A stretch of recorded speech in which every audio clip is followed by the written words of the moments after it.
Hey guys, Gary here from Horror Cult Trash Over. Just a slight trigger warning before this episode, just for subjects of traumatic childhoods, grief, and loneliness. I mean, whether or not those need trigger warnings, I don't know, but it's going to be a little more serious than our usual episodes, so thought I would give you one. Enjoy the episode.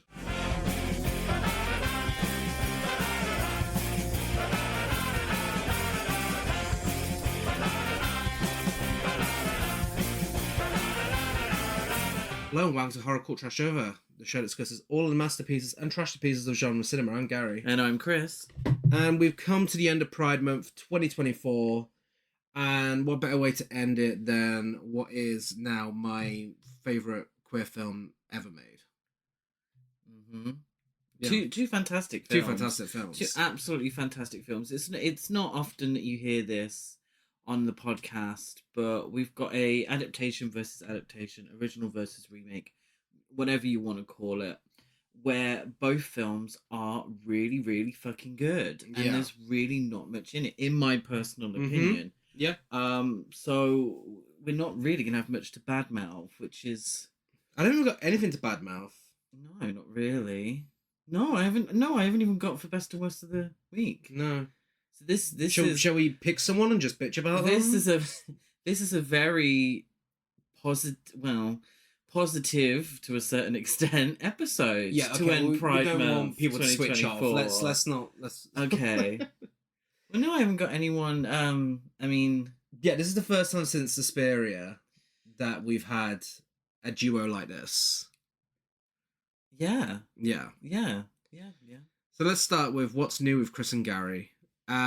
We come to the end of Pride Month, and we've been watching a lot of queer films for the month. And before we actually proceed with this, because you've been hearing about it so much over the last few months, I would like to personally, and I'm sure you would as well, thank anyone who listens who came along to Gasp, because it was a rip-roaring success, an absolute joyous occasion, a wonderful weekend that I'm very proud of, and it couldn't have gone any better. So, absolutely, it's always a wonderful experience to see something you've put a lot of hard work into fully blossom. And yes, we're very thankful for everyone who attended, and very pleased that it went very well. Yeah. Nobody melted. No, which is always a worry with Gasp in the middle of June. Yes. And if you are a filmmaker listening, or if you know a filmmaker listening who is a minority filmmaker and would like to submit for next year, we're actually opening it up earlier this year, and submissions will open on August 1st on Film Freeway, so keep an eye out for that. But speaking of Gasp, yes, both of us work very hard on Gasp. Uh-huh. We watch the films before we show them. But this year there was one film that I got through, and I said to everyone, you know what? We're showing this. I watched it. It blew me away completely, and it was by one of my favourite directors. So I was like, we have to show this. There's no ifs and buts about it. And I believe it's someone's favourite of the week. It most certainly is. Tsukamoto's Shadow of Fire. Yeah. Absolutely fantastic war film. It was shown at Gasp. I hadn't seen it before, so it does count. Mm-hmm. And I was very much looking forward to it. Gary had to take over the reins on the ticket desk whilst I watched it. But yeah, really thoroughly enjoyed it. Pretty much on brand for this week's episode, in the fact that it's very, very sad. Yeah. Very sad film. Very similar to sort of Grave of the Fireflies in its depiction of war from a Japanese perspective, but a very powerful film that I highly, highly recommend. And I believe we can't give any information out about when it's being released. No. But it will be released. That's all you need to know. Watch out for Third Window Films. It is going to be released. I just can't tell you when. I think that's top secret information. Do we know when? We do know when. Oh, excuse me. But it hasn't been announced. So. Oh, okay. Well, the jig wasn't up because I wasn't going to. I wasn't going to give anyone a date. I was just going to say it will be released by That's great. Third Window Films at some point. That is true. That's true. Keep an eye out for it. My best of the week is actually from the same director of one of the films we're talking about today. It is Weekend. And I love it for all the same reasons I love All of Us Strangers. So I can't go too much into it, but what I will say is it is so realistic and it's so relatable on so many levels. It's just so quintessentially British as well, like It does make me laugh. bonding over mini roles and stuff like that. It's just I've never really seen films like that in All of Us Strangers before this year. Like I've seen obviously there's Mike Leigh, a lot of kitchen sink dramas and such, but I've never seen anything quite like this where it's gay. It's like explicitly gay. Yes, I feel like the queerness makes it relatable to us. Yeah. But I feel like Andrew Haigh, excuse me. Andrew Haigh is just slightly older than us. Yeah. In the sense that we're kind of around a similar generation. I'd say he's definitely similar to your age, considering like Weekend and the time period it's set in, and it seems think very so. much you'd have been in that sort of scene. Of course. Well, let's just make something very clear. I'm not with the hard drugs. I'm not that much older than you. Let's make something very clear. Yes, around my age. That's true. There's not that many. Yeah, but I didn't go to uni. I didn't go to uni. It definitely gave uni vibes. But I understand what you mean. There's a definite energy that we find relatable in that sense, and I do find when it comes to a lot of American sort of queer films, they're enjoyable, but maybe not as relatable as something like Weekend. And it always gives the film an extra edge that we can sort of see ourselves or see people we know. Yeah. And it feels real, and it feels it feels like a bit more powerful because of it. Not to mention, it's pretty much the saucy gay brief encounter, and if that doesn't sell it to you, then I don't know what would. Yeah, I suppose. Yeah. But second best of the week, also extremely British, also extremely gay. I don't know if it's the same for you, but it's God's Own Country. Yes, definitely. That's actually only 3 new films that I watched this week. Yeah. Shadow of Fire, Weekend, and God's Own Country. So. Yeah. Josh O'Connor smashing it out of the park as always recently. I mean, this is a few years ago now. I think this is about 7 years ago. But it's just really raw and real and honest. Just so honest in like its depiction of being a farmer in Yorkshire. Well, judging from what I've read from friends who have reviewed on Letterboxd, who said they've had a similar upbringing and said it's very much this is what it's like. But it feels, watching it, it's like, okay, this is definitely made by someone who's had this experience. But also, in finding love and being afraid to fall in love because you're gay, is depicted so strongly in this film. And it makes for what is bleak a lot of the time, but also ends up being quite an optimistic film. It's a fucking miserable film to begin with. Yeah. Everyone in the film is absolutely miserable. Which is so real. Which is so realistic. And nobody wants to be where they are. No. Stuck in the middle of nowhere, in shit weather, with her hand up her fucking cow's ass. Yeah. And it's very real in that sense. And it's very honest. And not every character is likeable. No. And not every character has to be likeable. Mm-hmm. And we go on a journey with them, a very gay journey. Yeah. And all the better for it. Absolutely. Before we move on, I'd like to actually add some reappraisals. 2 films that we gave a second chance to. I mean, one of them you probably gave like a 50th chance to. But that one's more. That one's more for me. That one's more for me. I didn't need to give it a chance. That one's more for me. It's called a rewatch. First of all, actually, this is all me. This is all you. Yeah, this is all me. I gave reappraisals for both The Favourite and Sex and the City, the movie. When I first watched The Favourite, I was like, I like it. not sure I quite get it. But now, having watched Yorgos Lanthimos' other films, I'm like, oh my god, this is a work of genius. This is Mean Girls, but like period drama Mean Yeah, like Girls. via draftsman's contract. Yeah, with like that Yorgos surrealism in there that he does so well. And the acting choices I found really jarring when I first watched it, but this time around, having known that style that's carried through all of his films, oh my god, it's just perfection. Absolute perfection. Olivia Colman deserved that Oscar. And Emma Stone and Rachel Weisz also should have won Oscars as well because they are incredible. And Sex and the City, the movie, the first time I watched it, I thought it was way longer than it needed to be. I thought it should have just been another season. But, you know, we rewatched the series and I enjoyed the series even more on a rewatch. So going from that into the film, I was like, you know what? I'm just happy to be around these characters for 2.5 hours. And it flew by. Yeah. And it was so much more enjoyable because of that. And it justifies itself as a film, even if I don't necessarily agree with some of the decisions made, especially the decision at the end, which is fucking ridiculous. But that's Carrie Bradshaw for you. I just think it's so much fun. Yeah, absolutely. I love the film. Do I think it's perfect? No.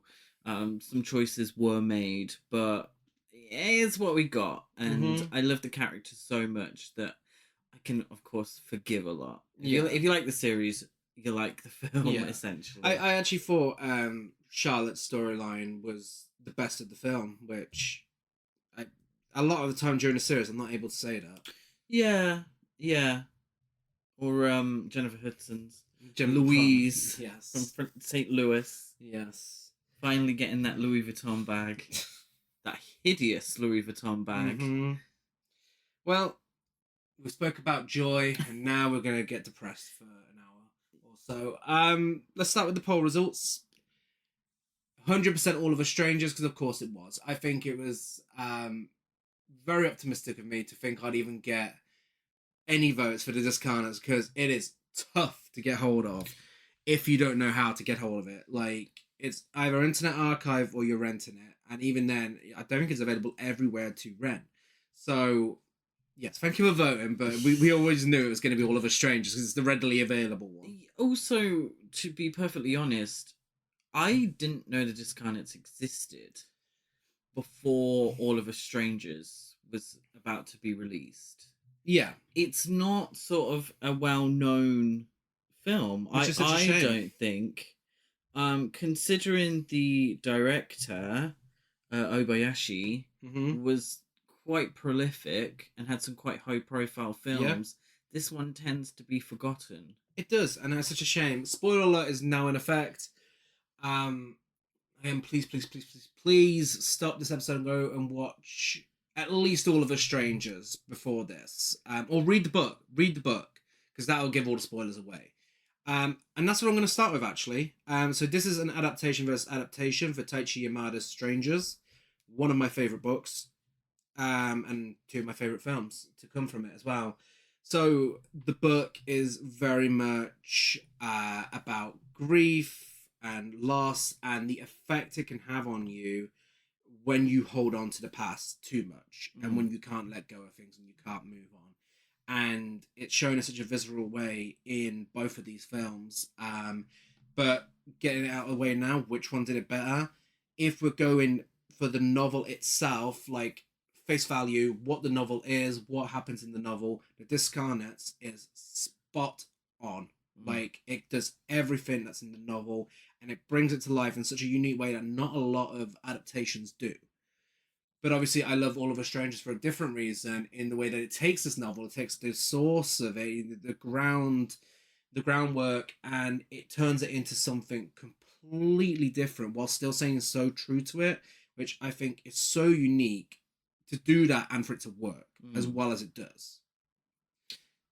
Yeah, it really is a fantastic novel, and I really can't recommend it enough. It's incredible. So yeah, The Discarnates, released in 1988, and it's directed by Nobuhiko Obayashi, who, of course, previous podcast star, director of House. Yes, yes. One of my absolute favorite films of all time. House, classic, classic. Yeah, Film. we desperately need to watch the rest of his films. Yes. Because like there's two films that are my 100 favorite films. Yeah. That he's made. Labyrinth of Cinema he also did.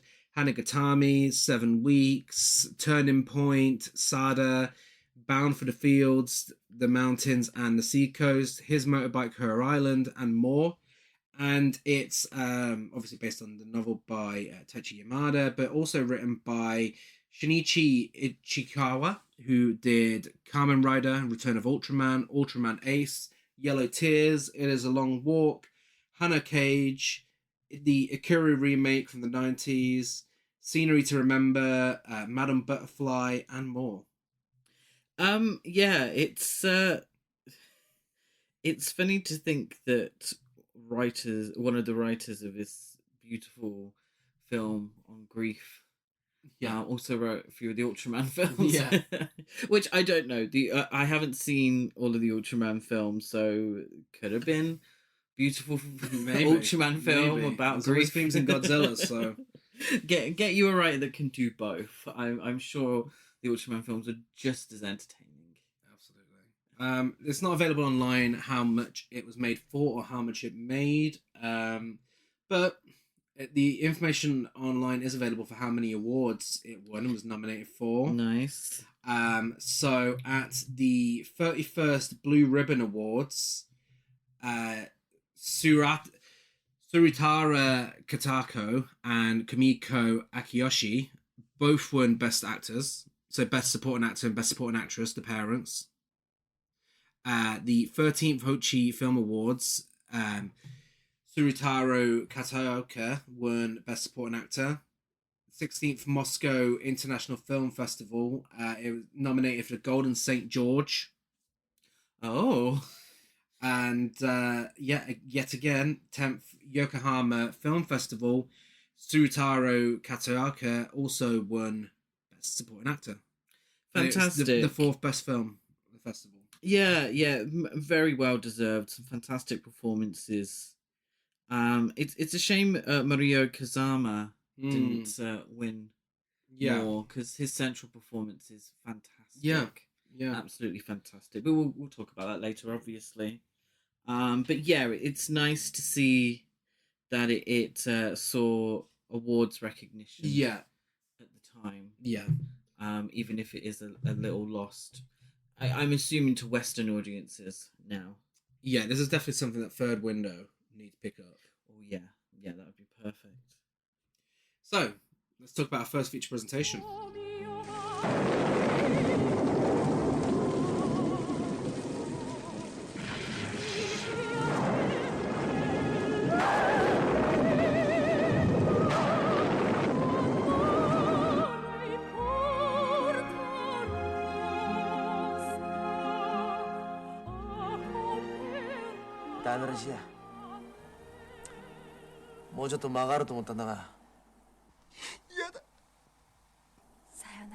Yes, so just to clarify, a discarnate means to have no physical body. Mm-hmm. Yeah, so we get the title credits as a man comforts a woman in a hospital bed as the doctors arrive. And we soon realise that what we're seeing is on a TV set via a point of view shot of someone fast forwarding through the commercial break and eventually onto the moment that the young woman dies, rewinding and watching that moment over and over again. Yeah. So we find out that this is our protagonist, Hidemi Harada, who is watching before he takes a call from best friend and colleague Ishiro Mamiya. And we find that Hidemi is the writer of the TV show, and they discuss the use of Puccini within the scene, which seems like a throwaway thing, but we actually get Puccini later on in the film, mm-hmm. So Puccini is quite frequent throughout. But yeah, we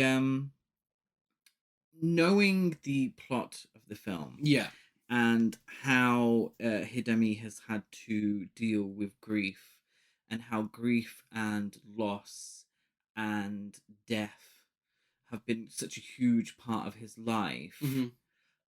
To see him rewind and watch that scene over and Yeah. over again is essentially what he's been doing with his life. Yeah. He's been going over and over the death of his parents, rewinding and playing, rewinding and playing. So I like that little touch to sort of set the scene at the beginning. So they go out to dinner, and after returning to Hidemi's apartment, where Ishiro confesses to Hidemi that he's in love with and plans on pursuing a relationship with Hidemi's ex-wife, Ayako. Looking like a bit of honesty. I mean, keep it clear. He says, it's Ayako. I want to date her. I've been in love with her. One-sided, though. Okay. Is she aware of this? So you're confessing this? You don't even have to actually tell him that. It's okay. We actually don't meet Ayako within the film. She is a presence within their friendship, but we don't actually meet her. So Hidemi is visited after he leaves. Hidemi is visited by his upstairs neighbor Kai Fujino. And she's a well-dressed young woman carrying a bottle of champagne, but there's a distinct sadness to her. Yeah. She tells him that she can't bear to be alone at night, but Hidemi judges her for appearing at a man's door at such an hour. He pushes her away, writing her off as a crazy fan of his work. She says, "Oh, you're the writer. Yeah. I love your work," and he's not in the mood. He's like, "No, okay, if you're carrying a bottle of champagne to a random guy's flat in a late hour, then you're maybe not a classy lady." Yeah. She also says, "Are you aware that at the same time every night we're alone in this building?" And that's something that a bit of dialogue that travels across the novel, the two films, that I think is just so effective. Like the fact that she's so aware of this, she's so alone, she's got like nothing to do to the point she notices this. Like she is fully aware just because of the silence in that building, how alone they are, and because she's got no one else to talk to, which I think is so sad. And really, it just tells you everything you need to know about that character and what the theme is surrounding that character. Because when you separate the relationship side of things and the parent side of things, there are two separate themes in there, one being grief and one being loneliness. And I think both films just managed to tie them together so well. Yeah, absolutely. And Hidemi, as well as Kai, are both two lonely people. Yeah. And he physically and emotionally pushes her away. And we get the idea that he probably does this to everyone in his life. Yeah. And that's why he's so lonely. So after a strange incident within the Tokyo metro, Hidemi makes his way to a restaurant before settling on an evening with a vaudeville club in Asakusa. Within the metro, a group of men seem to appear and then disappear in a strange fashion. Yeah. And this is our first hint at the supernatural. This is a film where the supernatural is very much embedded and ingrained in the plot, and I find that there's always kind of a ethereal feeling to the film from the get-go. This is fairly early on, so we get that idea that something supernatural, mystical is going to happen. So the acts on stage include a comedian and a musician, but there's a member of the audience that holds Hidemi's attention, someone that appears familiar. Hidemi believes the stranger to be an exact likeness to his deceased father. The man speaks to Hidemi and invites him back to his home. Being strangely drawn to this man, Hidemi accepts. Yeah, the club, that night that they're at the sit-down comedy show is called a Rakugo. Okay. Which is sit-down comedy show. Oh, wow. And I really wish they were more like that in the UK. I would definitely go to more of them if they were, because it's fucking weird, but I'm fully here for it. It's different to the stand-up we get here. It's not like Peter Kay talking about sausage rolls. No, not quite. When they arrive, Hidemi meets the stranger's wife, who, to Hidemi's shock, bears an exact likeness to his deceased mother. His father, Hidekichi Harada and his mother Fusako died in an accident when Hidemi was young, and so they appear to be maybe 20 years younger than Hidemi. Yeah. And when you watch this at first, much like the next film we're talking about, kind of comes across like they're going to go for a hookup when he meets his dad. I think more so in All of Us Strangers. Yeah. I think that's very much by design. But here... In this one, I don't think that's the intention. I think he's just strangely drawn to this man rather than... Because this is very much a straight film, you know. It's... Oh, yeah. Yeah. So after eating, Hidemi leaves and is ecstatic at the realization that his parents returned to life and to his life. Being a rather lonely man, Hidemi recounts that evening's activities to the taxi driver, who, we assume, believes that Hidemi may have drank just a little too much. And he has no one to talk to about this. No. He has no one in his life to talk to about the craziness, the fact that his deceased parents have seemingly returned to him after, 30 years? But he tells the taxi driver because that's the only person he has, unfortunately. So upon returning home, he bumps into Kai and apologizes for his abruptness the previous evening. The next day, Hidemi is auditioning actors and actresses for his new project. He becomes angry and leaves abruptly when one of the actresses suggests his sentences are too long and overly complicated. And I like the fact that we're not seeing Hidemi as a perfect guy. No. He is a flawed protagonist. Yeah. He pushes people away. He's abrupt and quite rude. He admits at times that he hasn't been a great father or a husband. And we get the idea that if he's telling the taxi driver the story of his parents returning from the grave, essentially, but he doesn't feel he can speak to his son about this. His son isn't really in the film until much later because, again, he's pushing people away. Yeah. He cheers up later, though, when Kai comes round for cheese and wine night. And he wonders why an attractive and nice young woman would be single. And she tells him that she suffered a injury to her chest that has left scarring. And she suggests that this is the reason she's so lonely. It's made her, find it difficult to form relationships. She tries it on with him, suggesting that they could do it in the dark or from behind so that he wouldn't have to see her scars. Which she says it in a much classier fashion than I just said it. But essentially, she said, well, you can do me from behind or turn off all the lights because I don't want you to see this.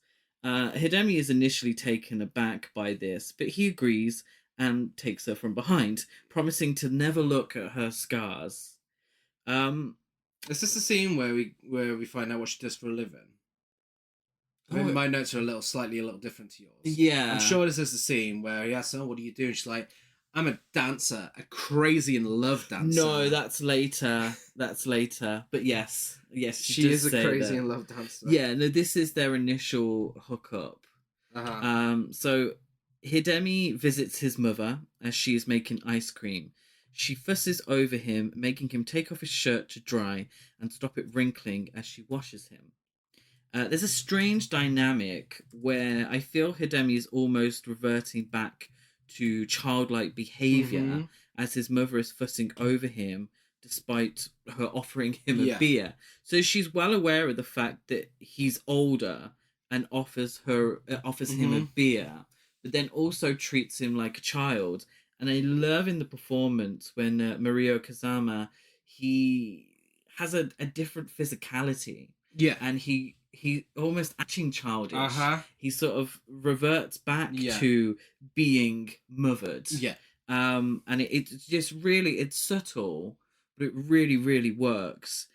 His mother tells him about his father's great success as a sushi chef, despite him getting bored easily and changing jobs often. She says that a man should never get too serious about his work. And we know from the scene where he's auditioning actors and actresses that Hidemi is a man who gets very serious about his work. And obviously he hasn't had his parents there to teach him this. No. And there's so many moments in the film where you realize this, and we realize that his mother and father are parenting him 30 years after their death. So he's made so many mistakes, and partly because they weren't there to teach him these things. I also found, like, going back to what you said earlier, but I found there was an awkward moment where his mother falls and he catches her. Yeah. And Hidemi looks at her almost as if he wants to kiss her. I did find that strange. I'm not sure why that would be. I suppose he's still struggling to come to terms with the fact that this is his mother. Because his mother would be, I would assume, in her 60s by this point, if she had lived. Yeah, but I mean, maybe it's also going back to what we were saying about the whole, like, he's reverting back to his childhood kind of thing, and maybe, like, that sort of, I don't know, feeling protective over his mother, and it just comes across a little differently because it might seem a bit because there's an adult playing that role. But and again, I think that's more of a credit to his performance. True. Because it's like the scene where she asks him to take his clothes off, you know. Yeah. He's reluctant to. Yeah, he's reluctant to. He looks uncomfortable, like the audience is uncomfortable. But, you know, she's still used to parenting him like he was a child. Yeah, of course. So Hidemi and Kai, they go at it again. And Kai making sure to cover up again. And very cinematic in the way that they declare their love for each other to a certain degree. Hidemi says, "Strange, I thought I'd changed, that I lost the ability to love." And Kai says, "I'm a dancer, a crazy in love dancer. Thank you, Beyonce." She dances for Beyonce. And Raven Simonia, when she hears that song, and she's a crazy in love dancer. Well, technically, for copyright reasons, she is not a crazy in love dancer. That's so Raven. But Hidemi plays catch with his father, and they speak work. His father having yet again quit his job. Awkwardly, his father declares that he hates writers because they don't know real life. And Hidemi, still coming to terms with the fact that his parents have returned, has a very touching moment where he shakes their hands. Yeah. Like he needs to it's physically, it's that physicality. And that's what Discarnates is. To have no physical body. Well, these are physical. I can touch and I can grab your hand. And maybe that's what happened earlier when he caught his mother. The realization that this isn't just in my brain because I can feel it. Yeah, that makes sense. You know, and can probably smell it and all that, you know? Hidemi, he goes to the dentist for a tooth problem, and the dentist tells him to live a more temperate life because he basically looks like shit. Hidemi does lead a temperate life, though, yet does look like shit. So we know now that something is up. The idea is that he is aging very quickly when he is with his parents. Which is one of the most powerful themes in the film, I think. Like, and it's so, like, on the nose, but it needs to be. Like, it works that way. Like, and it's very much hammered down in the book that the more he spends time holding on to the past, the more haggard he becomes. And it starts with the teeth. But then we start to see it physically. More than all of us strangers, we see the real physicality of him aging, of him becoming, you know, decrepit in many ways. Because this is a J horror film. This is a J horror film, so it's not afraid to show it. And it really is a fantastic metaphor for what, you know, depression can do to you and the physical effect it can have on your body, which is shown here in ghoulish fashion.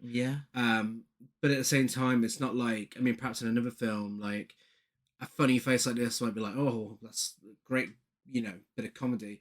But this is like it's deadly serious. Even though it's from the director of Hausu, you know, this is deadly serious. Yeah. Even when it goes really over the top, this is not a comedy. No. Kai agrees with the dentist that he looks like shit, and tells Hidemi that she's worried for his health. So Hidemi denies it at first, but after catching a glimpse of himself in the mirror, realizes that something is up. He tells Kai about his parents' return to life and about his parents' accident. He believes that the return of his parents has brought him true happiness, but Kai, connecting the dots, tells him to promise her that he won't see them again. Hidemi breaks his promise straight away and goes to see his parents. Yeah. They play cards and eat ice cream. And again, Hidemi's father says, a son over 40 who can't even play cards. Another line that makes you realize, well, he didn't have anyone to teach him how to play cards. And so his father teaches him to play cards. They acknowledge this fact, and it's a very sad moment. Yeah. It's a very touching moment. So Kai knows straight away that Hidemi broke his promise, as he's now looking like he's on death's door. And this is very, very good makeup effects. It is. He looks horrendous. He really does. Very almost Lucio Fulci zombie kind of looks like in Black Sabbath. I think it's the old lady. Where she's like really drawn in, like in the face and such. Yeah, it kind of looks like that. Yeah, great special effects here and great acting to go with it. And he gets the big reveal, and we get the big reveal when he sees himself in his alarm clock's reflection. Yes. And I don't know if it being an alarm clock is deliberate. You know, alarm clocks we kind of associate with having to get up. What do we have to get up for work? I don't know if it's a deliberate to wake up thing. for reality. I think to maybe wake up for reality. Yeah, of course. So he visits his parents and tells them that he can no longer see them. They decide to have one last meal together at a restaurant. On the way to the restaurant, they buy some grilled eel as a snack, which the chef ironically informs them will give them a long life. And this is where if you're need to reach for the tissues, this is where it kind of begins, doesn't it? At the restaurant, they try to fake happiness as they plan a feast, but the reality of the situation gets the better of them, and they just end up feeling sad, and they start bickering a little bit as well. Hidemi's mother says, "Don't you realize that we have no time to gab?" Hidemi decides to drop the pretenses and admit that his life hasn't worked out quite as he had expected. He says, "I'm not what you think I am. I was neither a good husband or a good father. I may seem like a good son now. Had you lived on, I'd have been even better." Before disappearing at the table, Hidemi's parents tell him how proud they are of him. And just really such a touching, beautiful scene. I can't give it justice. Yeah, and his performance again, you know, it's just and their performances as well, just it's really incredible. beautiful. Beautiful scene, so touching. I'm not necessarily a crier at films, but this one, this almost got me, gal. Really, really close. Just beautiful. Hidemi returns to his apartment and makes love to Kai. Realizing he's a shit friend, Ishiro turns up and finds Hidemi looking like he's been dead for a week. Yes. It's then that Kai shows her true colours. Floating above the bed, revealing that she killed herself the evening he sent her packing, and the scars on her chest are from the cheese knife she used to do it. Yeah, and it's done in a big reveal kind of way where he's told, like, wait, you're literally the only person living there right now. Like, there's no one living in her apartment. And when they go there, it is like Bonnie Tyler music video, and as serious and emotional as it is cunty. It is so cunty. It is. She looks great. So camp. Like, the curtains are flying everywhere. The strobe lighting. Oh my god, She's she wearing looks this incredible. dress. She Yeah. looks amazing. Yeah, it's this pure J horror, but it's like, you know, Sadako if she slayed. It's Yeah, honestly, definitely. So Obayashi, from what I've read, this is one of his most straightforward, normal films, whatever normal means. Um, but this moment is this is Houseu. yeah, This is what you would expect if Houseu is your point of reference for Obayashi films. Yeah, I love it. I love this. This is what I love from Asian cinema. yeah. It's great. It's fantastic. Looks great. And you know, as proven, the fact that the other film we're talking about is a British film, it is something that can only be done in Asian cinema, Absolutely. and work properly. I mean, could you imagine Paul Mescal? I was gonna say, we thought after we watched the Discarnates before we Yeah. watched All of Us Strangers, and there was a little part of me was kind of hoping Paul Mescal would do this, but he doesn't. Spoiler No. alert, he doesn't. But yeah, she essentially, says that this is, I did this to myself. No hard feelings against him. But I do question, and I don't know what your thoughts on this. Do we get the impression that she created this? I feel like she did. I feel like she created it at first, but then didn't realize how much she'd fall for him. And then the effect it was having on him. Hence, when she was begging him not to go back to his parents. So she was maybe a vengeful spirit that held on to the idea that he, spurned her. Mm-hmm. Spurned her when she was at her lowest. Yeah. And therefore and the intention was that he would keep seeing his parents and he would eventually die, but she felt a great guilt and therefore tried to stop him, and to be able to do that, she reveals herself at the end as this spirit. And I love how and technically he could look at it in a way that he's got her blood on his hands, to show that very literally she opens up to reveal her chest and sprays blood all over him whilst he's in his full ghoulish form, and it's such a fantastic visual. It is, and I think it can be interpreted in many ways. She could be the embodiment of his I suppose nasty attitude who pushes people away. The fact that he's a workaholic, the fact that he finds it difficult to connect to people, that he was a bad husband and a bad father. She could be the embodiment of that, literally, in front of him, and he's having to see that and deal with the consequences of that. Yeah, I think it's very interesting, and I like when things are open for these interpretations. So, recovering in a hospital bed, Hidemi is visited by his son. We figure out the lesson hasn't been 100% learnt straight away. No. Because his son seems very bored. Yeah. They don't really have a connection to each other. And Hidemi is just typing at the typewriter. Yeah. Not really present or listening or connecting with his son.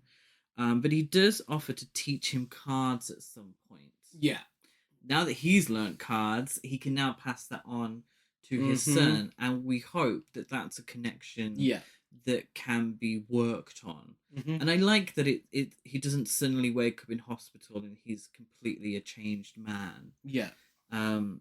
We then see Hidemi and Ishiro go to Hidemi's parents' grave. I wasn't sure if it was a grave because it didn't look like a traditional grave. No. Because maybe it is, but it's been unkept, which makes sense with the themes of the film. But Ishiro decides this is a good time to tell Hidemi that he intends on marrying Ayako within the next year. He also tells him that he's decided to put everything he saw down to him being unwell, and that Hidemi should just forget about it all. Hidemi says, I still believe that I spent the summer with them. Mother, father, Kai, goodbye. Yeah. They have a couple of tinnies. They do have a couple of tinnies. Burn his parents' chopsticks. Yes. And, yeah. Yes, yeah. This scene, it kind of comes across a bit like Hishiro fancies Harada. Do you think? It kind of, I mean... Do you have his name down as Harada? Harada. Yeah, I've had him down the whole time. Oh, Hidemi. But yeah, that's what, I mean, that's just my gay ass trying to find gay things. But yeah, that's the Discarnates, and it is incredible. Really, really, a film that is so underseen and needs to be seen by more people, because it is one of the best of all time. It's, you know, horror, because it is a J horror film, and it's only certain elements, but it's still enough to qualify it to be a horror film. It makes it one of the most unique horror films I've ever seen. Absolutely. It's one of those films that only could happen in Japanese cinema. Beautiful, touching, tender moments, and then this horror. Yeah. You know, and it works so well, and I can assure you that if the same thing was done in an American film, or if it had been done in All of Us Strangers, it wouldn't have worked. No. It's a beautiful film. I fully recommend it to anyone. Because the horror isn't so horrific that it puts people off. I don't think, you know, for people who aren't horror fans, I don't think they're necessarily going to take issue with the horror elements. No. And they will find a lot in the human story. Yeah, absolutely. And now that brings us to All of Us Strangers. Technically, because of festivals, it's 2023, but it was released brand new in the UK, and I think the US as well, this year. So 2024, and it's currently my film of the year. And considering it's in my top 4 films of all time, I don't think that's going to change. Which is annoying, because obviously I have a film of the year each year list on Letterboxd, and it's just going to say 2 for 2023 now. Yeah. But that's things that bother me. So this is, of course... Or people are dying, Gary. This is written and directed by Andrew Haigh, who did Weekend, as we've already discussed, Lean on Pete, Looking, The North Water, The OA, 45 Years, Greek Pete, and more. He said it's his most personal film yet, and that absolutely makes sense. It's pretty much Weekend with a budget. In so many ways. In so many ways. Yeah. Budget unknown, because there's this weird thing where if a new film's out, you don't find out the budget until about a year down the line.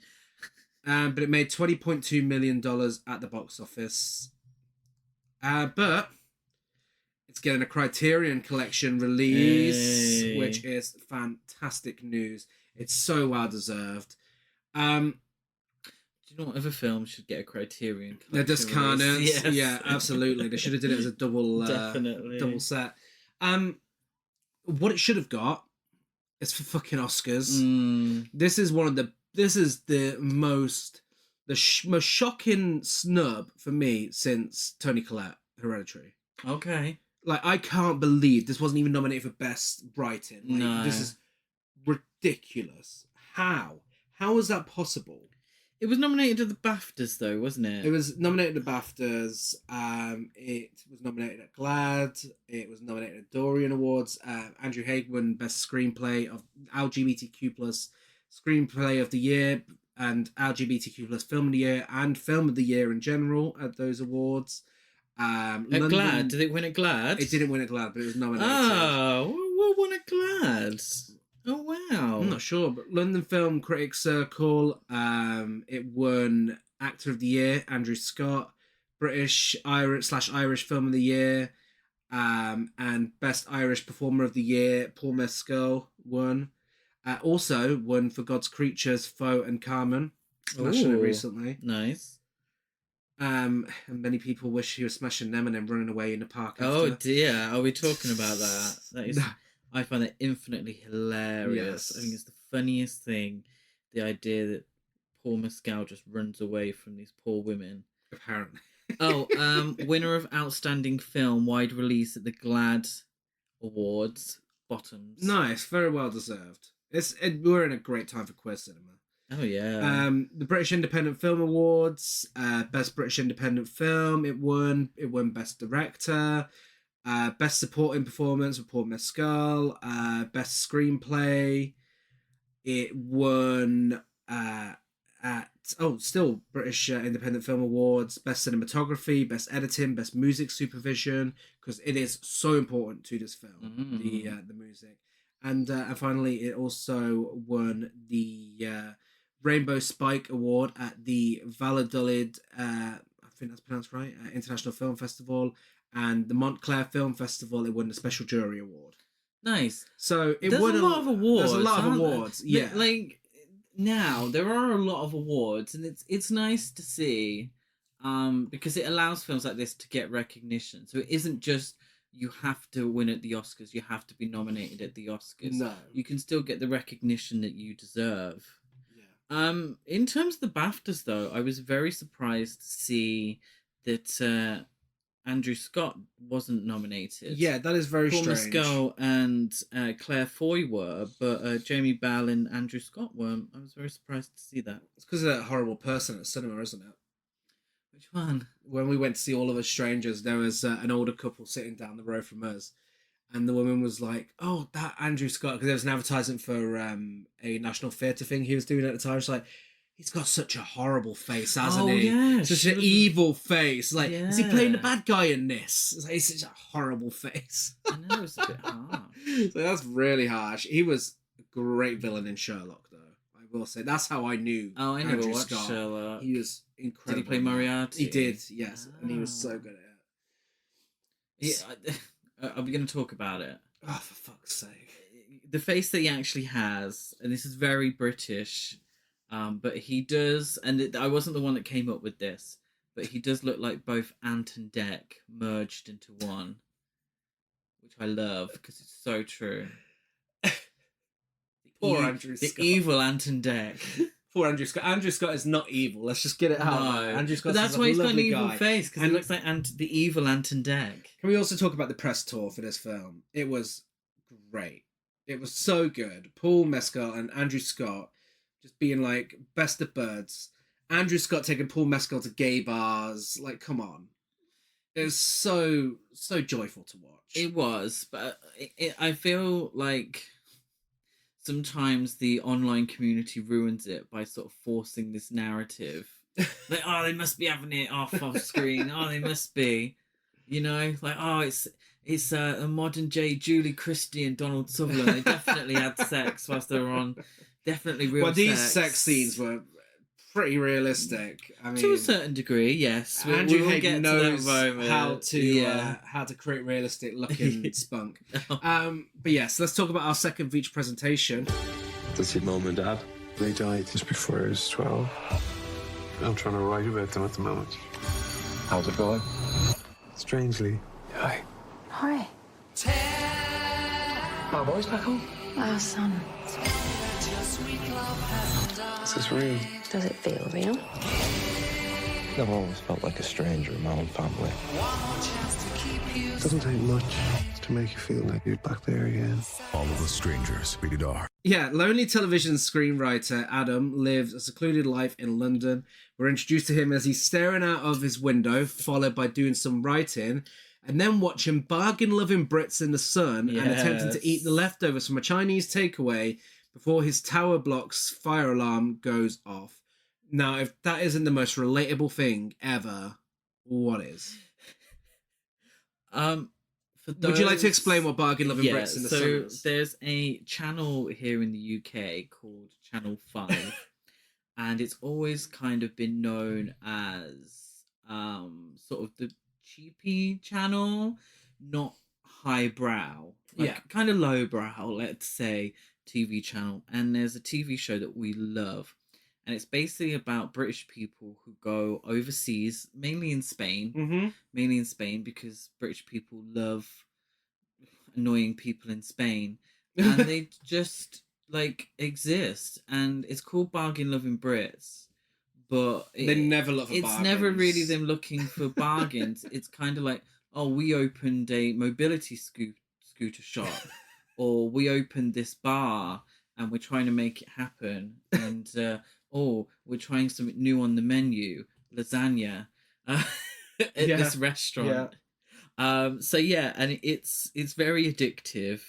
It's very funny, and the idea of Andrew Scott, who's meant to be this TV writer, or Adam, should we say, is his character's name, living in quite high up in these nice posh apartments in London, watching bargain loving Brits in the sun. It's quite funny. See also Cruising with Jane McDonald, Happy Campers, Rich Holiday, Poor Holiday, and Bargain Loving Brits by the Sea. Yes. The American alternative, I feel, would be TLC channel. I think it's a channel called TLC. That's kind of known for lowbrow entertainment. Yeah. So whilst he's watching the Top of the Pops performance of The Power of Love by Frankie Goes to Hollywood, he gets a knock on the door from his drunk neighbour Harry, who has noticed him in the building and wants to join him for the night. Paul Mescal bringing a very Leeds accent to the film. Yes. Nail it. He sounds so Leeds. Very good. Very good. Reluctantly, Adam declines and sends him away, but he says, "We don't have to do anything if I'm not your type." He's like, "There's vampires at my door." And what do you think that means? That he's got troubles. Yeah. Like, that he is, a gay with trauma. Aren't we all? And I think that's his sort of way of telling him that he's struggling. Yeah. That he needs his help. But it comes across as scary. It comes... But really, if somebody said that to you after knocking at your door, a complete stranger said it's a lot more reasonable in this film that he turns him away. I mean... I think it's reasonable in the first one. I think he's a little judgmental. I think he's a little misogynistic in the first one. I think it comes across that he judges her. Yeah. Whereas in this case, I feel like... It's just, there's a drunk guy at my door. Yeah, but we get the idea that Adam struggles very much with his confidence. Yeah, Andrew Scott plays this role very reserved and very relatable in the way that he's just... I don't know, I mean... he just... We all know that guy. We all know that guy who doesn't really talk much. Just like a gay without much confidence. And, he's been a gay man for many years, and they'll do that to you sometimes. Yeah, well, Harry says, how do you cope? It's so quiet.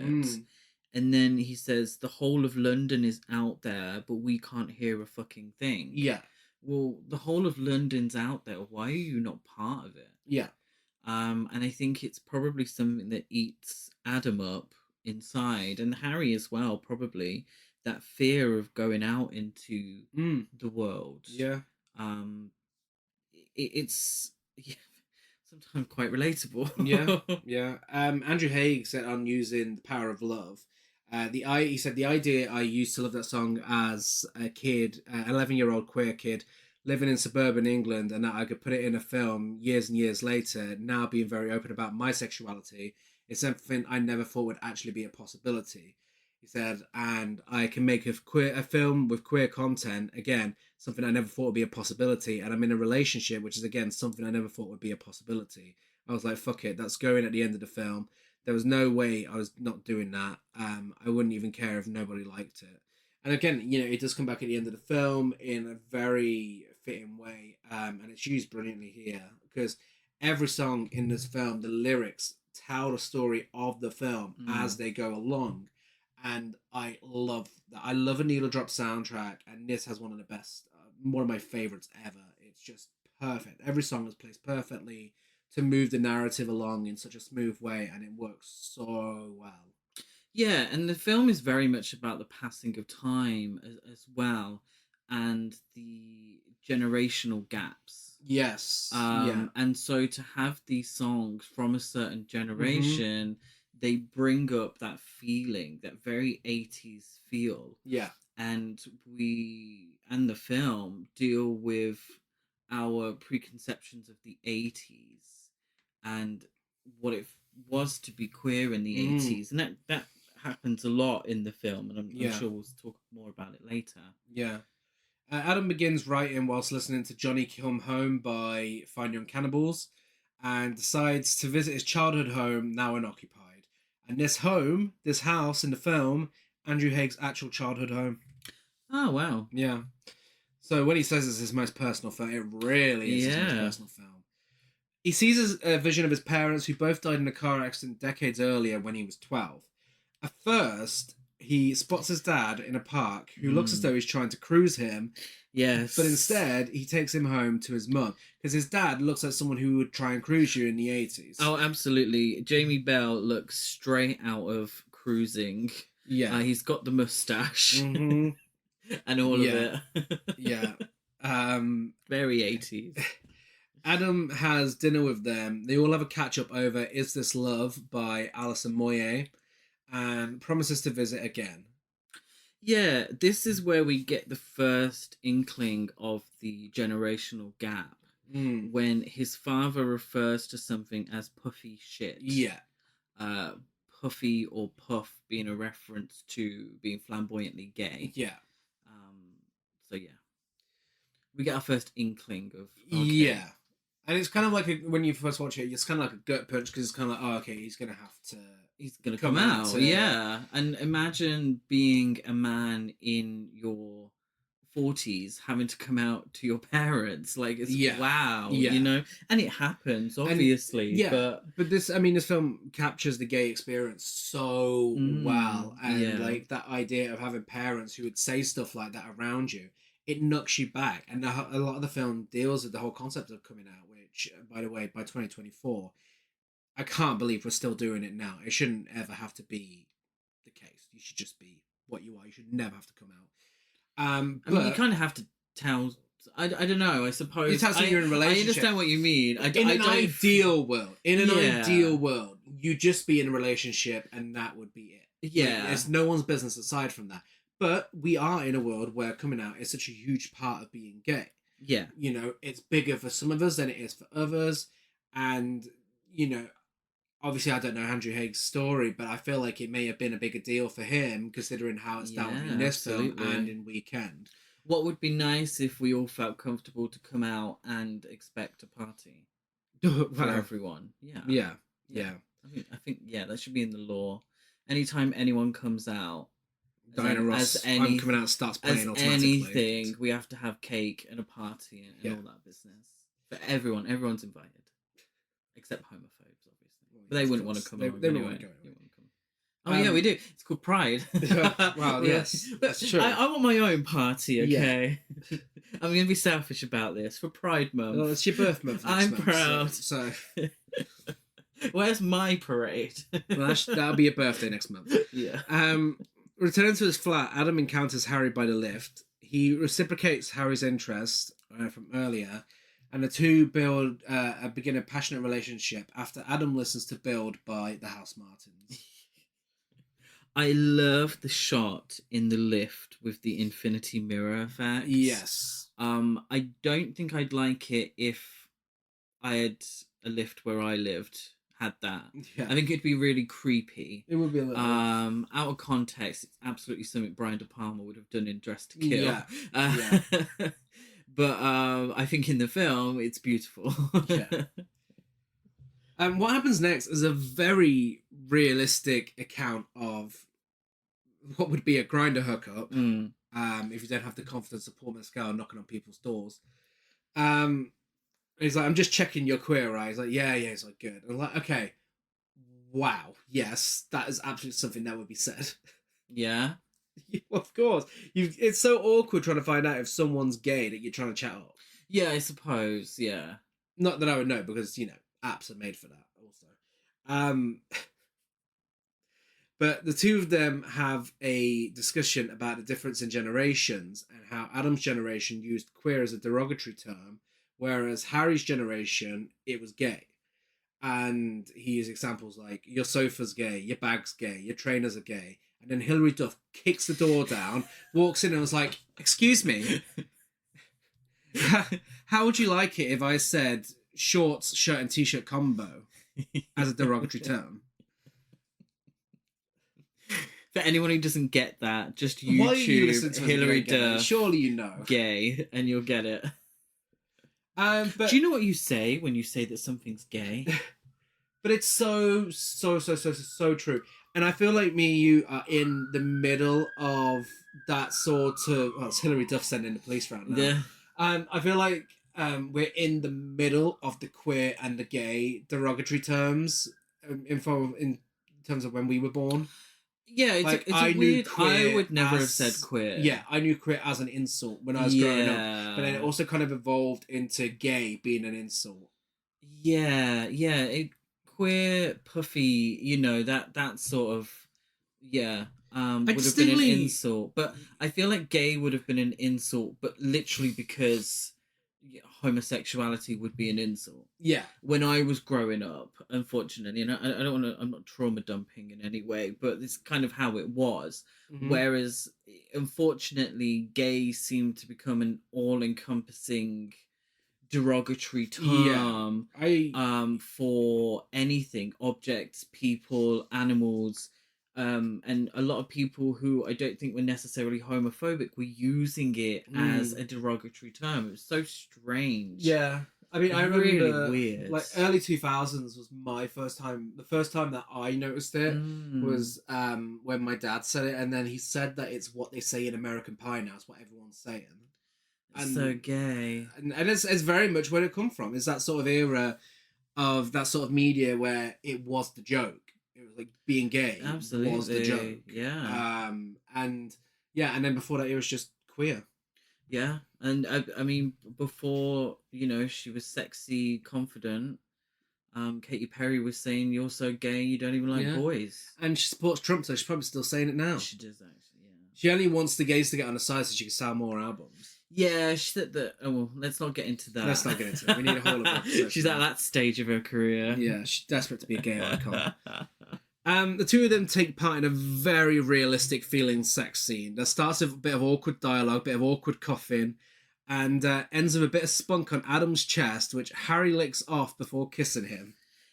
Yeah, not a fan of that. No? No. I don't know the ins and outs, so I don't know whose jizz that was, but someone's tasting their own brand, and I'm not a fan of that. I'm sorry.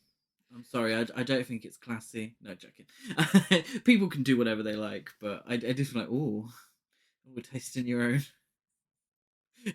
own product there. Well, what I appreciate was the fact that they were willing to show it on screen and the BBFC didn't cut it. Absolutely. I saw in a interview at the time that apparently it was some sort of cake batter. Oh, wow. So it must have been quite delicious. Wow. Yeah. And I mean, I don't think Paul Mescal's ever said I'm a straight man or anything like that, but the common census is that apparently amongst people online, and obviously people online know best, is he's a straight man. And if that's true, my God, does he know how to play gay? Like, so convincing. Their chemistry together is so realistic. It's unbelievable. It's called acting, honey. Yes, I'm aware of that, but I'm saying he's doing a very fucking good job. Yes, of course. I mean, it's just the little things, like the little bits of dialogue, certain movements they make, where it's like, wow, this is real life. Yeah, and we get the idea that Adam is someone who's very awkward Yeah. with sex. Somebody who isn't, we assume, very well versed in sex. No pun intended. No pun intended. But he's a lonely guy, lonely emotionally and lonely sexually as well. Yeah. Adam learns of Harry's own feelings of distance from his family, and the two slowly begin to build a life together. Adam has several subsequent visions of his parents. During a talk with his mother, Adam reveals his sexual orientation, and they discuss it.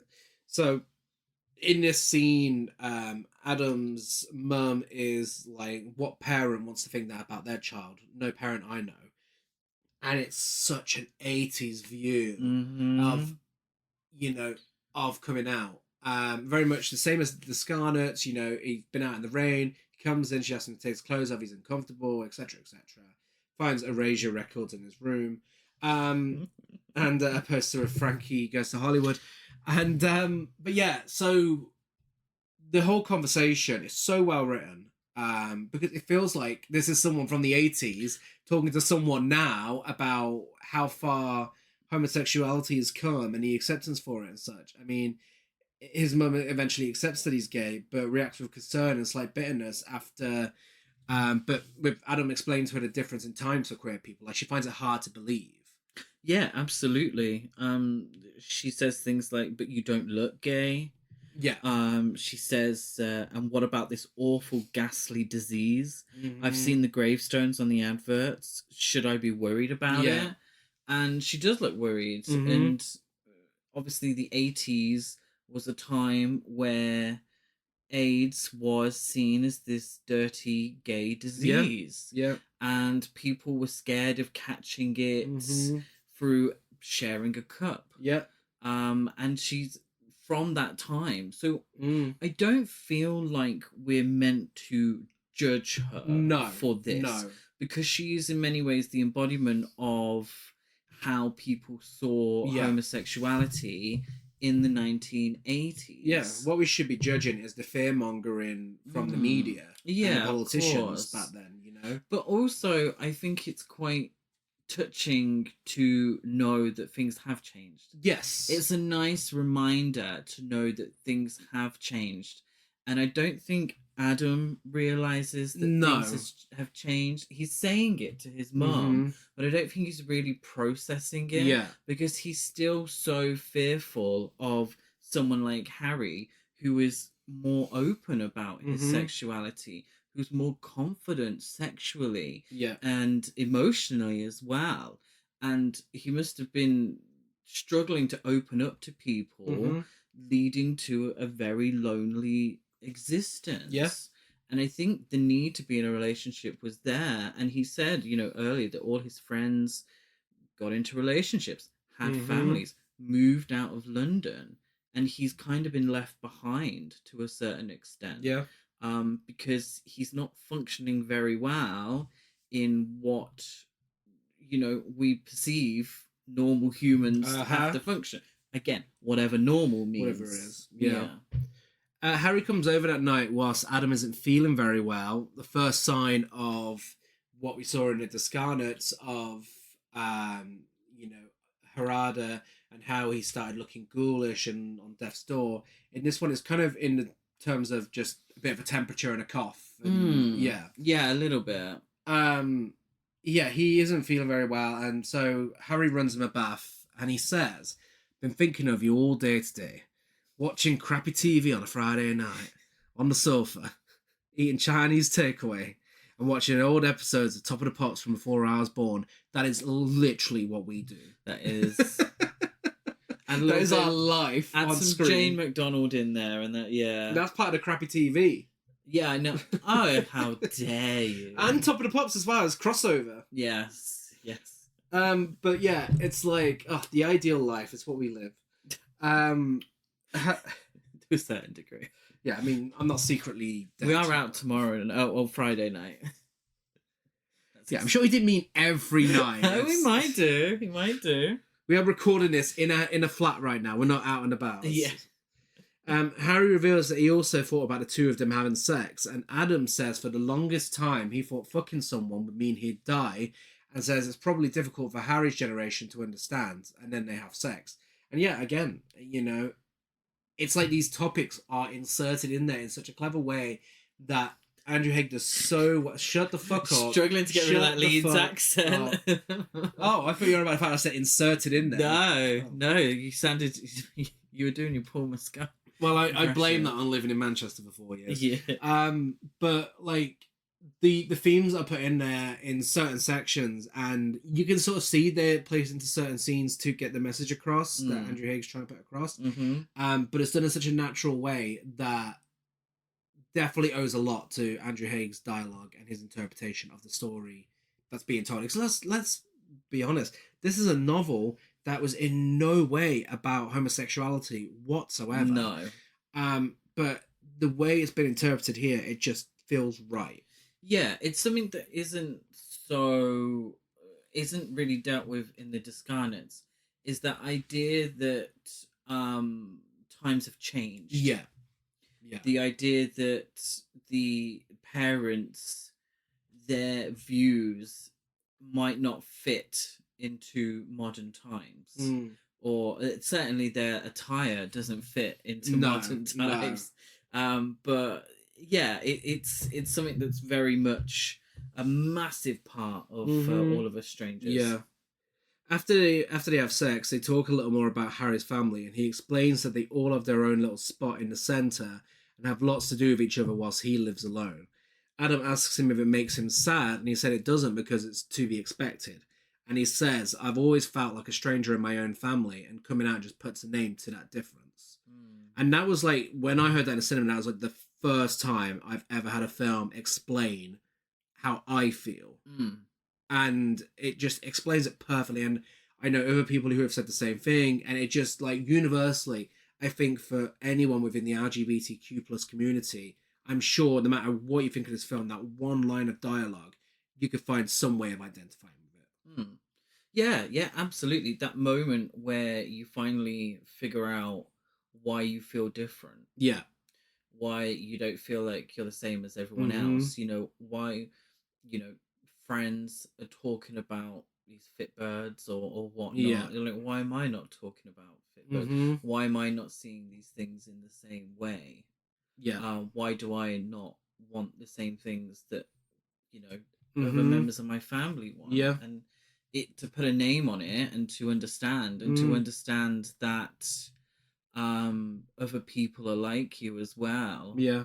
I think is, a real breakthrough moment, an incredible moment. Yeah. And that's not just for queerness, that's also for mental health conditions. Yeah, absolutely. And also for other conditions Yeah.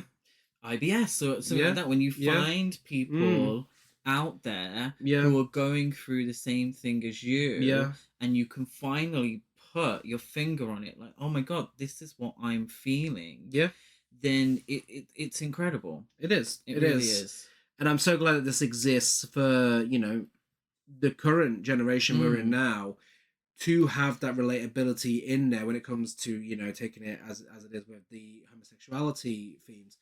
I'm so glad people have that film there, because there was, if there was any films like this for us back then when we were younger, there were nowhere. You wouldn't see them. They wouldn't be like mainstream or anything like that. Yeah. But this is such a big film, everyone knows it exists, and I'm so glad. But it's also a generational thing as well, because we get the impression that Harry is someone who probably grew up with the internet. Yeah. And you find these people, kindred spirits, online as well. Yeah. And Adam wouldn't have had that. No. Adam maybe did a am I gay test back in the day on an old Windows 98, but wouldn't have had that sense of community that Harry has. Yeah. And again, that's probably why he doesn't feel like a fully fledged homosexual doing the things that he feels homosexuals should do. Yeah. Yeah. On a later visit with his father, whilst listening to I Don't Want to Set the World on Fire by the Ink Spots, Adam discusses coming out to his mum and being hurt by his father's silence about the bullying Adam experienced as a child.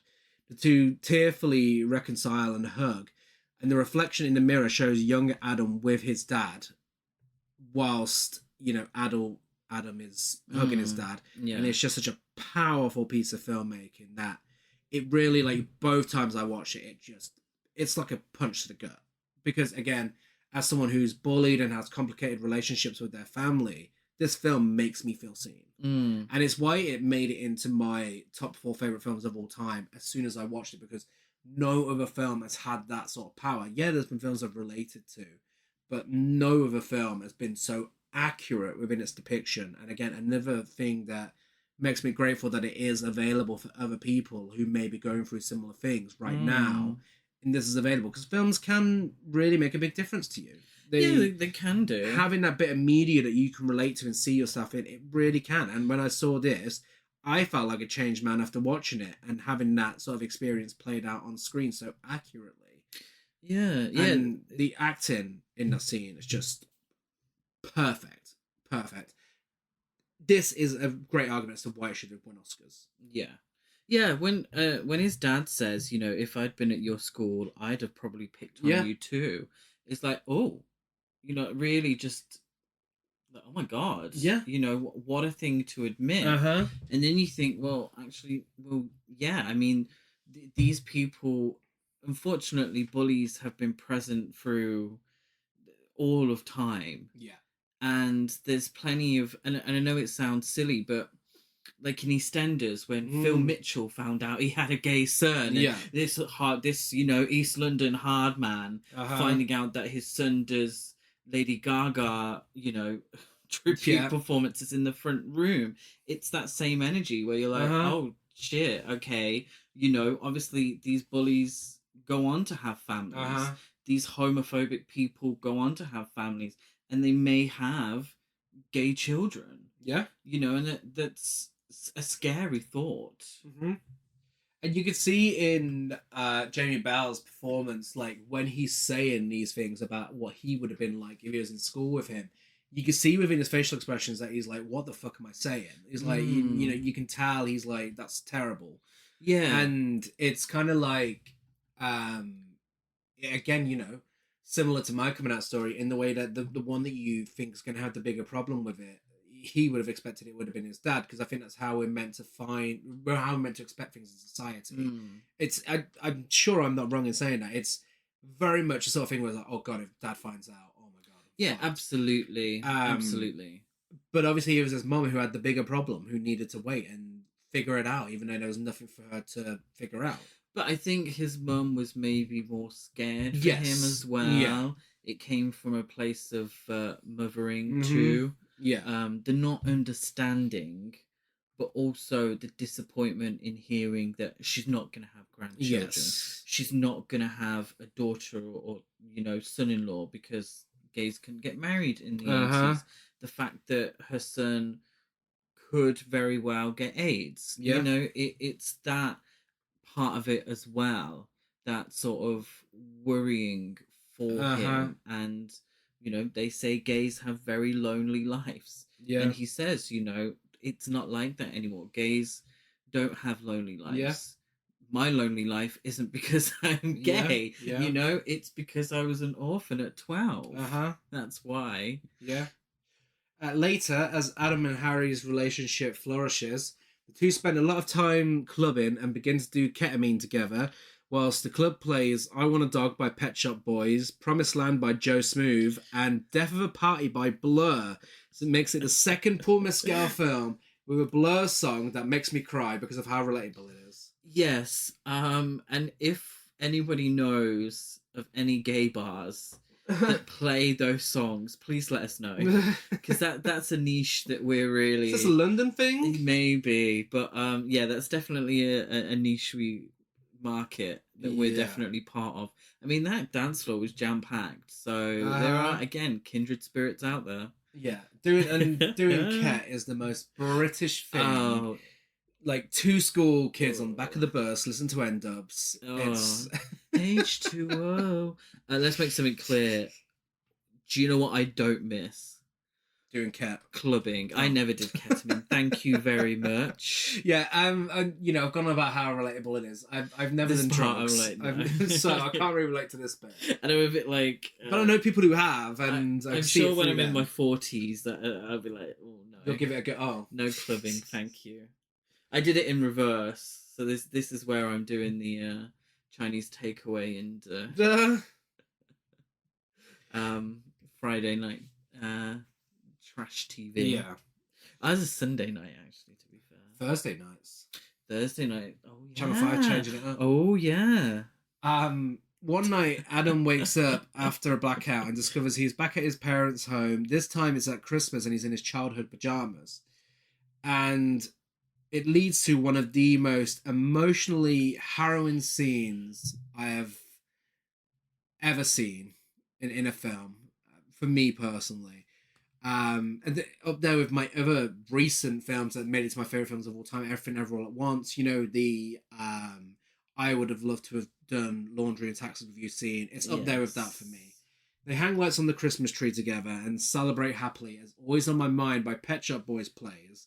And Adam's parents sing it to him, making the words hit so differently than you usually take from that song.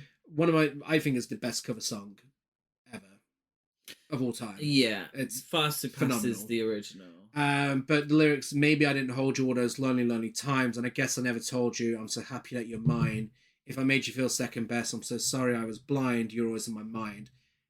Coming from his mum and then his dad joining in after leaving him alone all those years because of their death, and then but also before that when they didn't quite understand him and his dad not going into his room when he was crying. It's, oh my god, it's so emotional.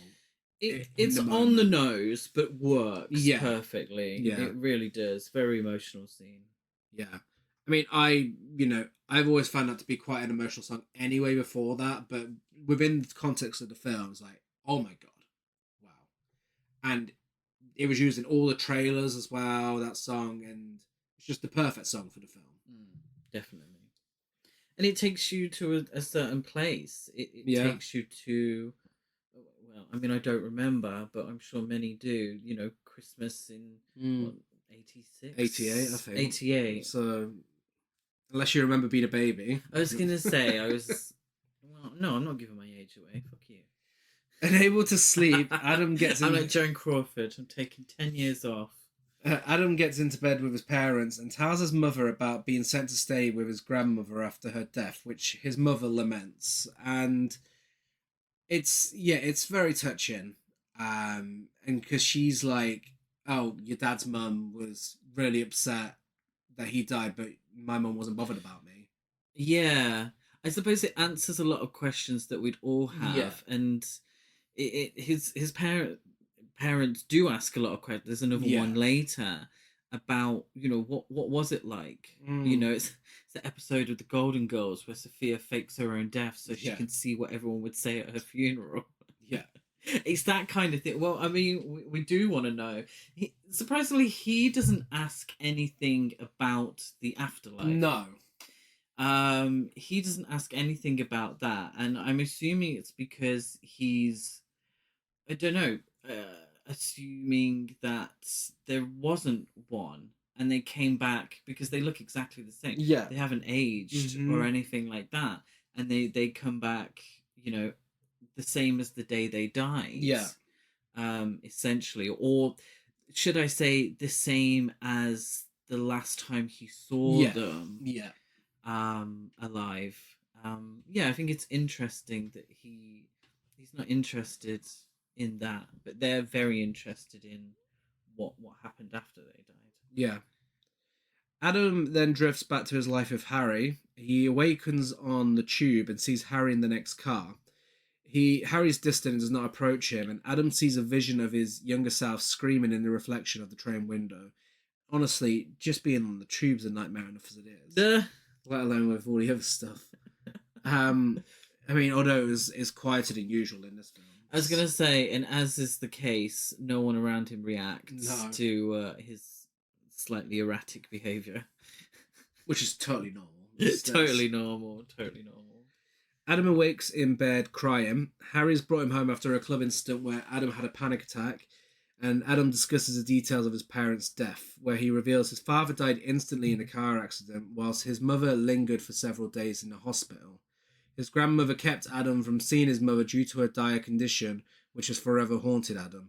Because I think it is the case of when you don't see something, it's way worse. He's created an image in his head of how she looked. And that's why I said that he's seeing them at the way they were the last time he saw them. So it's about what we create essentially. And it's a difficult one because we can understand where his grandmother's coming from. We don't want, because if he had gone into her room, his, them coming back, how would his mother have looked? Yes, exactly. So maybe it's for the best. Yeah, we don't know. It's not something we can easily answer. Adam offers to take Harry on a trip to meet his parents. Harry's skeptical and somewhat alarmed at Adam's behaviour, and they find the house empty. Concerned about Adam's mental condition, Harry urges them to leave. Adam's mother is then seen beyond the window, peering at him through the glass, and Adam pounds on the door until the glass breaks. Now, this scene for me, because we were kind of like before we went in, will they, won't they go with the twist about Paul Mescal. But this was the moment, like when he couldn't be there and he disappeared when they appeared. I was like, oh shit, yeah, we are going now. Yeah, and I'm glad they do. Yeah, I'm glad it sticks to that. It's very different to the Discarnates because the Discarnates is very much a physical deterioration. Yes, whereas in All of Us Strangers, it's definitely a mental deterioration. Yeah. Thank you. Andrew Scott isn't in prosthetics or anything like that. No. Which I think works better. I think it works better, particularly for the themes of the film. It works much better to have him have these moments, a panic attack or not knowing where he is. It works much better. Yeah. Upon waking the next morning with his parents, they explain that Harry went home.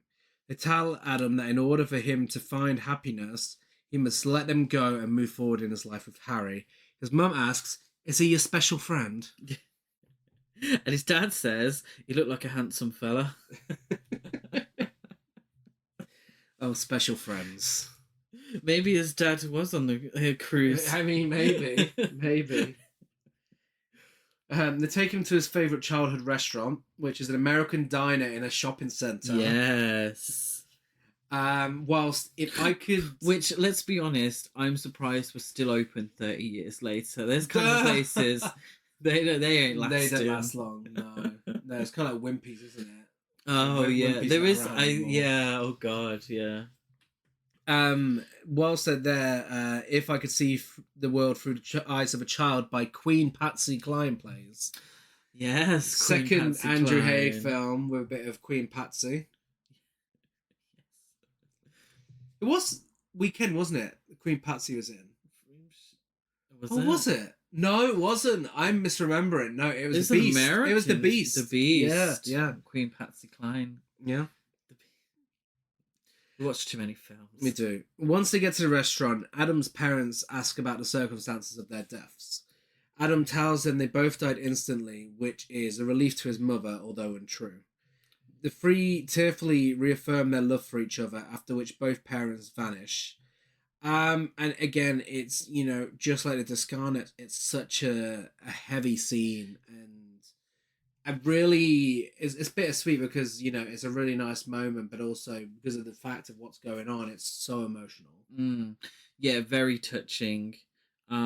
His father says, what do you think we should say to each other? I'm not sure I've much wisdom to share. Maybe Adam, being older, should be sharing some with us. Yeah. Which is very, very sad to think of. And they say how proud they are, and I think that's what we get, particularly from his father. Yeah. The idea that he said, if I did know you in school, I probably would have bullied you. But maybe because he didn't know him at all. Yeah. And now this time that they've spent together is potentially better times than they did before. Maybe they've really got to know each other over this summer. Yeah. Which allows the closure. Yeah. And allows them, for Adam to carry on with his life and to leave, the ghost of them in the past. Yeah. Because it's not the memory of them, it's the ghost. He's being haunted by this. What could have been? Why me? Yeah. Is it always a question, in these circumstances. And he's kind of got that answered now. Really getting to know his parents over this short period. Yeah. And Andrew Scott in this scene, oh my God, again, where was his Oscar? Even Claire Foy. I mean, we haven't spoken about her a lot, but she's fantastic in every scene she's in, but this scene is definitely her big standout. The big And emotional moment. it's strange to say, but it definitely feels like two parents Yeah. and their son. Yeah. Despite the son being considerably older than his parents. Having accepted the loss of his parents and having ate a family special sized meal, Adam goes home to see Harry clearly without the intention of bottoming that night. Yeah. Just go back very slightly. His mum's words to him when she says, "You promised me that you're going to try with this Harry boy. I hope you make each other a bit happier." Yeah. And I think it's such a beautiful way of putting it to say, you know, I can see your sadness and I can see Harry's sadness, and I know there's no fix. I know that the fact that your parents died so suddenly is going to be with you for all your life. So I just hope that together you can bring each other a bit of happiness. You know, and it's such a realistic way of putting it, and such a beautiful way of putting it as well. Very touching. So he enters Harry's flat and notices an awful stench with drug residue on a table and squalor throughout the flat. He finds Harry dead in the bedroom, holding the same whiskey bottle he was drinking on the night they met. So Harry's been dead all along and was also a vision of Adam's imagination similar to his parents. Again, it's very much that, what if I let him in? Yeah. What if I let him in and I gave him a chance and I was more outgoing? Yes. You know? Yeah, and but I think by this point, he feels sad, but I don't think he blames himself for it. No. I think the idea, obviously, Harry had his own troubles. Yeah. And ultimately, Adam probably couldn't fix them in a night. And it's very unfortunate, but it's like his parents dying. It's that you can't go back and change these things. I did like how the whiskey was Japanese. Yes, a nice little nice reference little to the touch. novel. Yeah, definitely. Outside the room, Harry's ghost is distraught and crying as he did not want Adam to see him as a corpse. Adam assures Harry that everything will be okay and takes Harry back to his flat. The two lie in bed together, tightly in each other's arms, and when Harry asks Adam to play a record, they utter the immortal words of every gay couple worldwide. What would you like? You choose. He, of course, puts on The Power of Love by Frankie Goes to Hollywood. Oh, not that again, Harry said. No, joking. Could you imagine? Oh, I'm fucking fed up with this song. The two fade into a small beam of light among stars in the night sky as the screen turns to black. And that is All of Us Strangers. Whoa. Oh, that's not funny, is it? What? We're not all got no heart like you. Excuse me, I was representing everyone who watched that film, holding in their tears, grabbing the tissues. Very, very sad, very touching. It is. It's genuinely, when I say, and no exaggeration, it is my favourite queer film of all time. It is just so perfectly made and really, really does something great with the original novel and does its own thing, and it works for it. Yeah, and I know Gary said earlier, but it rings true. When a film feels relatable, when a lot of the aspects of the film resonate with you, it takes on another form. And it touches you in a way that not every film can. And that's, it's not to say that a film has to do that, but when it does, it's like, oh wow. We're big film fans, and we know how important films can be. And a film like this is, I hope, can help people. Yeah, no, definitely. So let's get to the comparisons. Because All of Us Strangers is in no way a horror film, we'll just be comparing cinematography and soundtrack for these two. No scares. No scares. I mean, level of crying, All of Us Strangers potentially wins. Yeah. We measured it with tears. The Discarnates is such a beautiful looking film. Oh, stunning. The horror elements are heightened by the visuals, and the score is fantastic as well. I think it's just a beautiful film. I love it. It's very, the cinematography, I think at times is very similar to Hausu. Oh yeah, yeah. It has that, what would you even call it, that haziness to it. It's a film that is set in summer, very hot summer. It's a sweaty film, and you feel it. You know, you can see it. I think it's absolutely stunning. I think the set designs, all of that, beautiful. The soundtrack, I think, is fantastic. Yeah. I love the use of Puccini. I forgot to say earlier that Puccini is used in the scene where Kai, you know, becomes the full-blown spirit, and it's used perfectly. And I love the soundtrack as well. Very, very beautiful, stunning soundtrack. Yeah. And this never happens, but all of the same could be said about All of Us Strangers. Absolutely. One of the best needle drop soundtracks ever, with all of the lyrics making sense within the context of the film. Yeah. I feel like the score actually plays homage to the Discarnates at times. It sounds a little similar. Yeah. And the visuals are really haunting yet stylish. Like, even though it's not a horror film, there's just like, there are moments where it does have that sort of eerie feeling to it, and the little touches of the camera when the Always on My Mind scene taking a picture, and it ends up being him when he was younger, the mirror scene with his dad.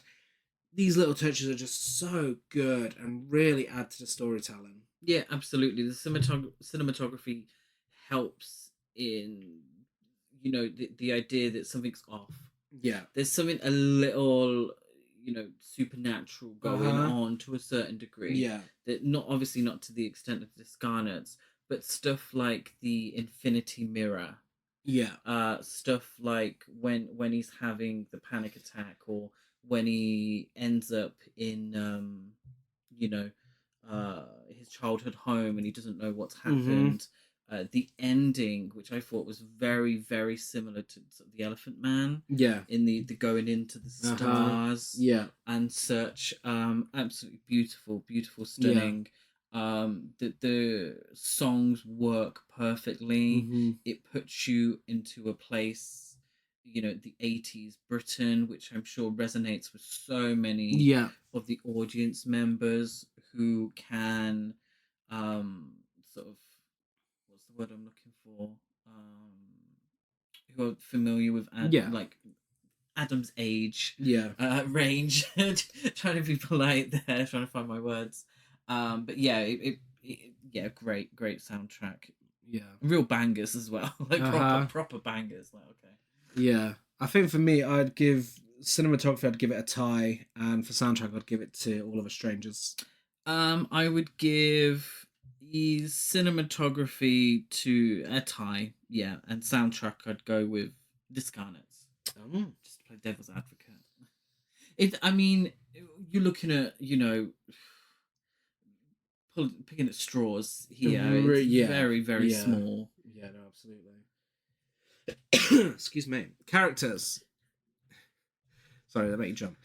Characters. We have Hidemi Harada, who is played by Mario Kasama in The Discarnates, and Adam, played by Andrew Scott in All of Us Strangers. I feel like Mario Kasama plays the role more confident and outgoing, whereas Andrew Scott's obviously a lot more reserved and realistic / relatable. And yeah, they really deserved an Oscar. But both performances work because of how different they are each. You know, they're both fantastic performances. Yeah, absolutely. With Hidemi, you're going from somebody who is maybe more outgoing, but it's kind of angry, you know, with the world. Yeah. Becoming more childlike, and within the performance, it's very clear and it works so well, you know. And there's a subtlety to it, but you see it with Adam, Andrew Scott playing Adam. It's different. He's playing someone who's introverted. Yeah. And again, it still works very, very well. Yeah. I think he gives a beautiful performance, very touching performance.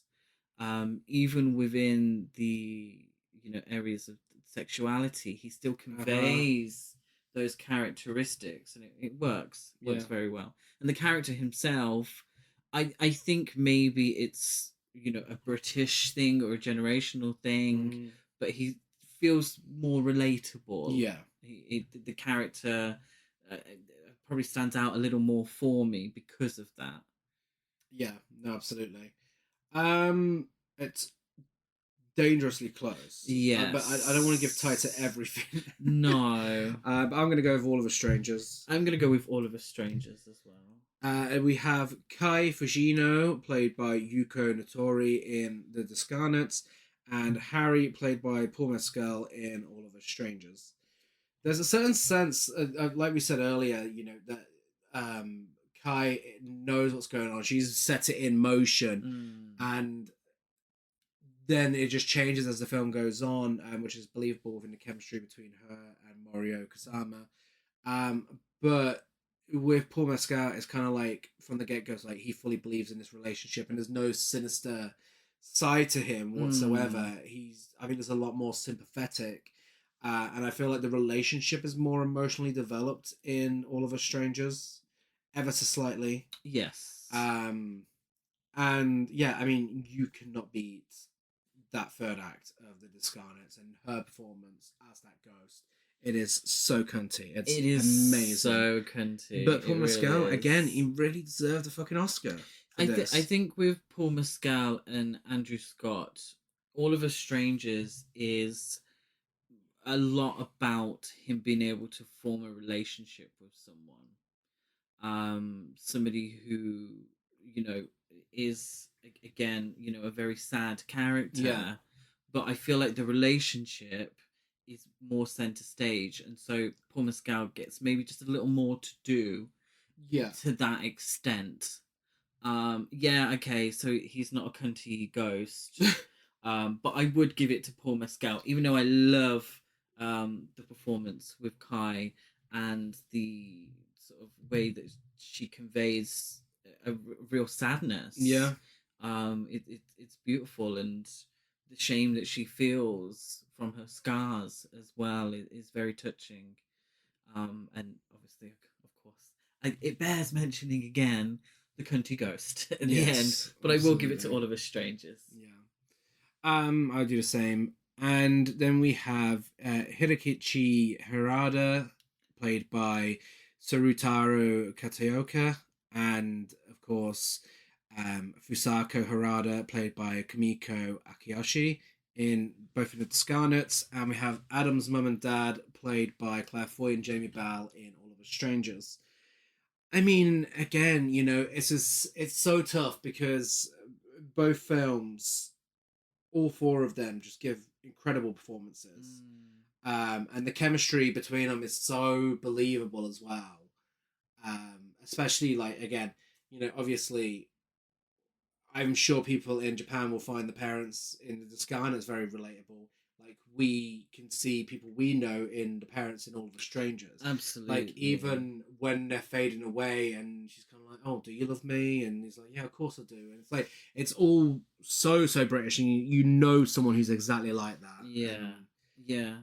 I love how the parents in The Discarnates, they do have their own sort of personalities. His dad is, kind of moving from job to job, and he hasn't really got a direction. And his mother, her love language, and it's something I didn't really mention, is food. The whole time she's always cooking something or making ice cream, and all she really wanted to do for their summer together, to feel complete, is to make him a meal. And sadly, she never actually gets to do that. But she does at the restaurant. She takes over from the waitress, and that they I believe, a sort of hot pot that they have, and she does that cooking for him, and it feels complete. And I love that, and I think the parents do feel really fully rounded.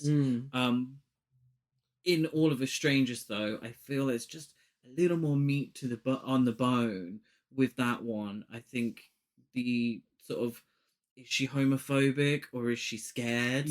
or is she just sort of a representation of the 80s? Yeah. And also, you know, with his father, the whole bullying thing. Yeah. You know, oh shit, you know, who is this guy? Mm-hmm. I think again, All of Us Strangers, I think wins in my opinion, just because there's a little more going on there, and like you said, the relatability. Yeah, definitely, and those performances really are phenomenal. And so, getting to the final awards, biggest queen, I give it to Kai in the Discarnates. Definitely Kai, absolutely. Biggest gasp also goes to J Horror Ghost Kai in the Discarnates. Absolutely, yeah. Best dialogue, I've always felt like a stranger in my own family, and coming out just puts a name to that difference. Harry and All of Us Strangers.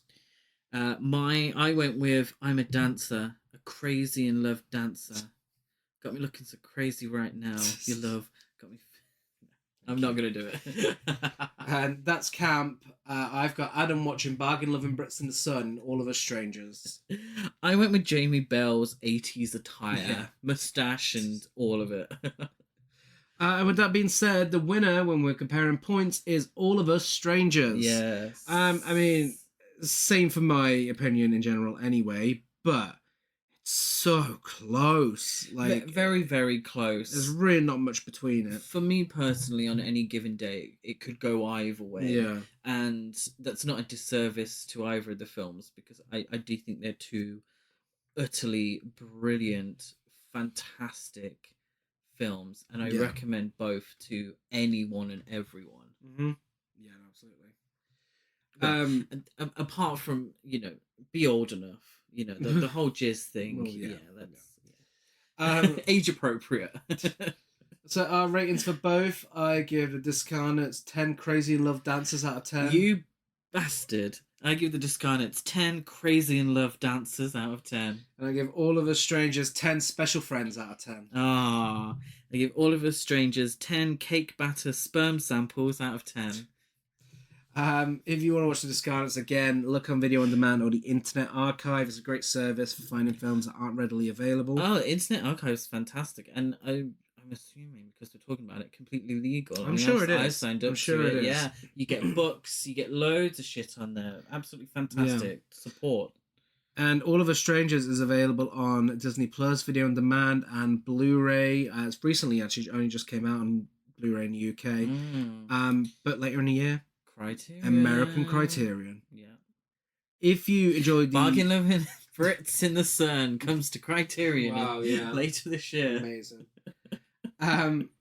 If you enjoy the original, then I'm going to do something I've never done on this podcast and would never usually do.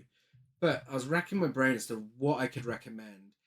And the only thing that comes close plot-wise is Ghost Waits, which I wasn't a fan of myself. But you might enjoy it. A lot of people did. So I recommend Ghost Waits. Yeah, we're absolutely in the minority with that film. Everybody loved it. Yeah, it's loneliness and ghosts together, isn't it? If you enjoy Japanese cinema about loss that will absolutely make you cry, I recommend Grave of the Fireflies. And if you enjoyed All of Us Strangers, of course, we recommended it multiple times in this episode already, watch Weekend. Yes. I went with Aftersun. Yeah. So I recommend both of those films. Yeah. We are Horror Cult Trash over on Facebook, Instagram, and TikTok. Horror Cult Trash on Twitter. I'm Dead at Gaz92 on Letterboxd, Gazmo205 on Instagram, and GazChris92 on Twitter. I'm Chris Barker823 on Instagram and Letterboxd. And don't forget to give us a rate, review, and subscribe on iTunes, like a follow on everything else.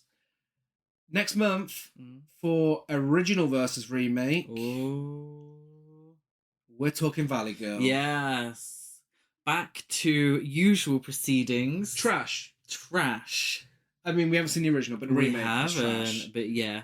And on Tuesday, we're kickstarting Musicals Month with Phantom of the Paradise. Yes. Classic. Yes. Within our horror category, because this month we're talking horror, cult trash, and other within musicals. I will not sing. Well, I will try not to. But yeah. Okay. We'll be back same. I don't mean this very moment. I mean in general for the month. I'll try not to sing. Yes, try not to. We'll be back same time, same place on Tuesday. Bye.